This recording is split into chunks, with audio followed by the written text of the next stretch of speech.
What did you think of the recent G7 price cap on Russian oil? Because as far as I can tell, it hasn't capped a single barrel.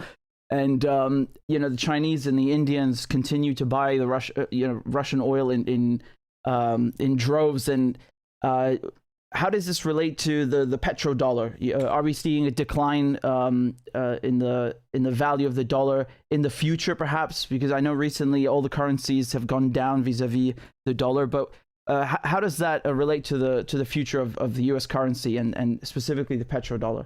It's hard to say. I mean, the petrodollar has been a very important part of U.S. foreign policy. There's a deal with Saudi Arabia, the main oil producer. The U.S. would back them in everything, and they would price oil exports in dollars, and everyone else followed. That gives the U.S. considerable flexibility in world trade and also foreign policy. The U.S. can borrow freely, can run debts, and so on. The dollar's safe. There is debate about how significant this is. All economists aren't uniform about it, but general assumption is that a U.S.-based currency gives the U.S. enormous power. There are some respects in which it's obvious. The United States is the only country in the world that can launch sanctions like thunderbolts anywhere it wants. And when the U.S.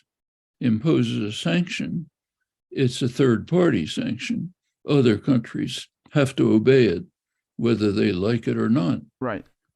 One form of punishment the U.S. can carry out is to throw them out of the international financial system, which is run from New York and Washington. That's the dollar-based system.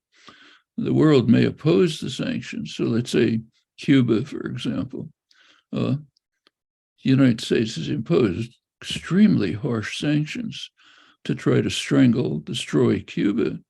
The world is 100% opposed.